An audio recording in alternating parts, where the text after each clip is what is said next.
Hello, crafty friends. How are you? Welcome back to my YouTube channel.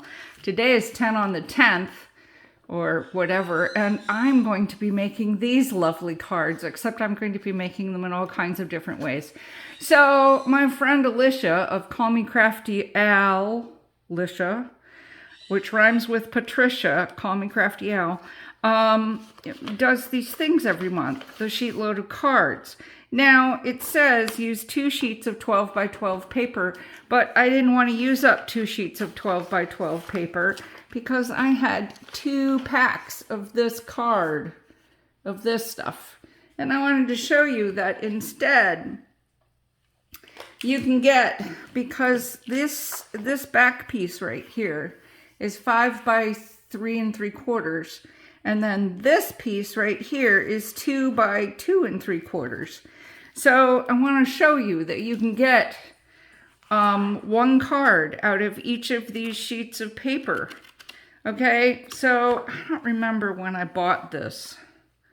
Let me see. Let me see when I bought this, 2021. Yeah, I might have bought them last year for Christmas. But a quick flip through the paper. There you go. Some of it's a little bit, so I like this one because look at this. So first of all, there we go. So first of all, we've got deer on this side, and then we've got little, I don't know if you can see them. Can you see them? Oh, it's cute little patterns on that side. And it comes with cut-aparts, which I think are kind of cute. Okay, and there's some more cut-aparts and nice patterns. Here's some more unpatterns. I like that. I like these cut-aparts. I like the cut-aparts, but I also like that patterned paper. So here we go. Here's more cut-aparts, more patterns, nice pattern on the back, and it also comes with its own backing paper, which works really well because you need this stuff to go in here, okay? So this is 3 by 2.5, by 2 2/4. And that'll work really, really well too, as a matter of fact, to go in here, all right? So that works really, really well. And then it just repeats, and then it repeats again, and then it repeats again. So I've made a bunch of cards, but I want to show you something to remind you of this here. So on these cards, I got smart, and see some of them I had to mix them up. Oops, there it goes. See, like this one had this on the back of it. And see, like these go, and it doesn't matter if you cut them this way, or cut them this way or this way, because, you know, they're all different ways of going. So in this one, when you cut the 2 3/4 strip of paper, you're going to end up with another little strip on the end. That's good, because you're going to need it if you've got a strip, if you've got directional paper. Okay, so I'm going to have to cut this one down a little to get on there. And see, here's these guys, and here's these guys. These guys are, okay, not that one. But like this one's, the back of that paper looks great. This one is not the back of this, but oh, it is the back of that paper. Look at that, very cool. However, I want to show you something that you need to be careful of, because this is what happens if you're not careful and you're cutting this the wrong way. See, that's 5. That's if you cut it 5 by 3 3/4, then you're going to get an upright card instead of cutting it 5 by 3 3/4, because then you'll get a thing like this. But then see, now all the trees are flying sideways. But I did do it right. I did do it right on this one. So make sure you're cutting them right, because this is a sideways card. It's a landscape card. It's a landscape card. So that is important make sure you're paying attention when you're cutting your paper. So, I don't know how I'm going to do this one. I think I'm just going to do this in half instead of the 2x1. We'll see how they come out. You never know. So I've got 4 of them like that because I'm an idiot. So stay tuned and we'll come back for more cards soon. All right, here they come. So I've been in charge of the dogs and in charge of all the animals. And a little tired, so it took me a while to get all of these done, but I finally got them all done. So there are 15 cards here. Why are there 15 cards here? Because, well, first of all, I'm working with 6x6 paper, so I don't have to worry about it. And secondly, I cut 4 of them.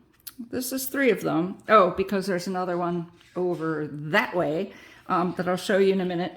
And I'll show you how I did them, because I did directional paper, and you may remember from the first part of this video, and I told you, be very careful that you're cutting it landscape and not portrait, the directional paper, or else you'll end up with portrait cards and not landscape cards, and you want landscape cards. So, it took me a while to catch on, because I'm overtired, because tomorrow's my treatment. So, you'll see what I did with those, and maybe it'll give you some ideas. All right, so here we go. We're gonna put that away so you can see these.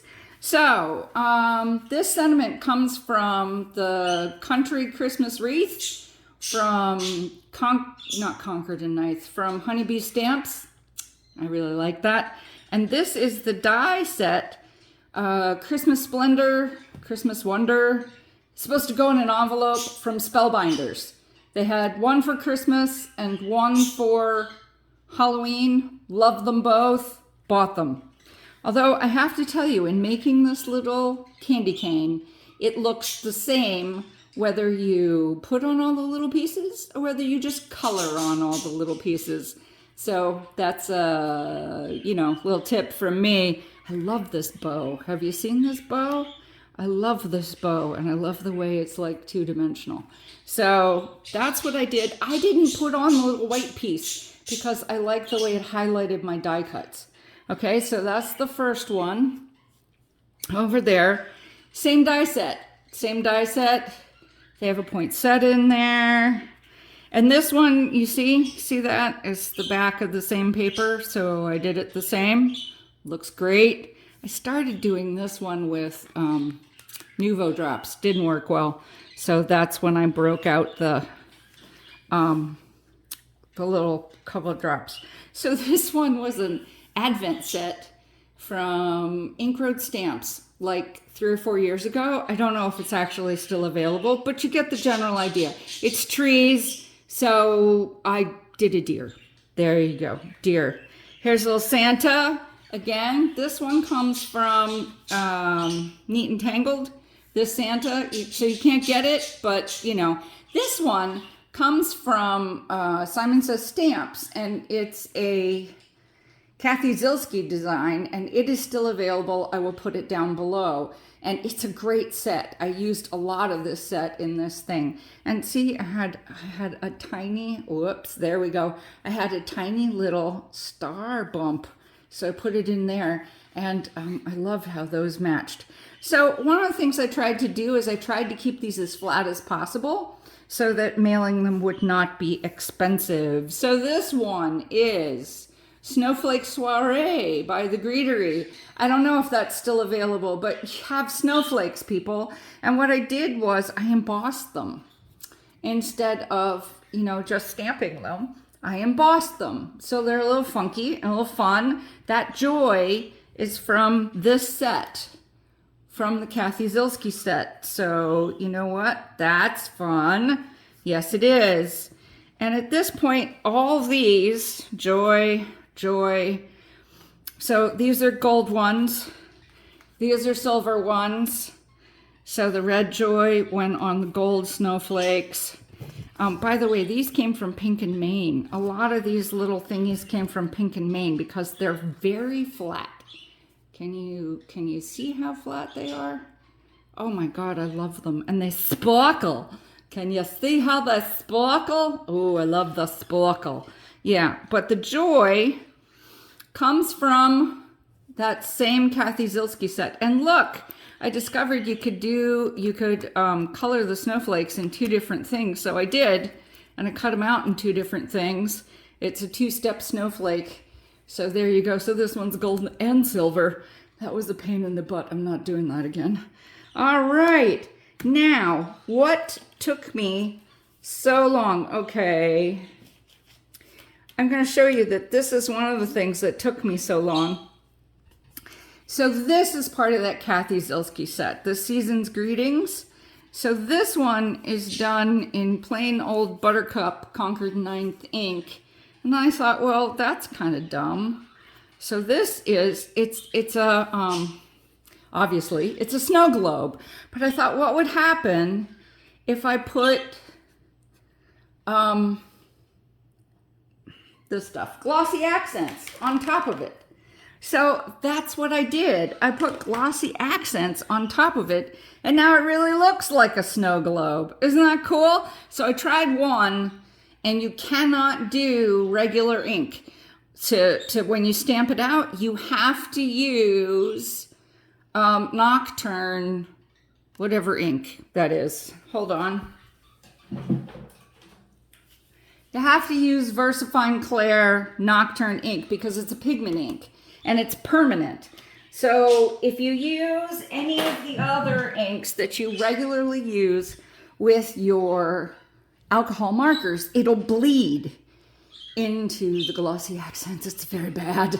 Believe me, take a hint from me, don't do that. But if you use pigment ink and then you use alcohol markers, that happens. And then it's shiny and it looks like a snow globe. I wondered what would happen if you put like a little bit of glitter in there on the sides too, but I do not do glitter because glitter sucks, because the only way to clean up glitter is to move.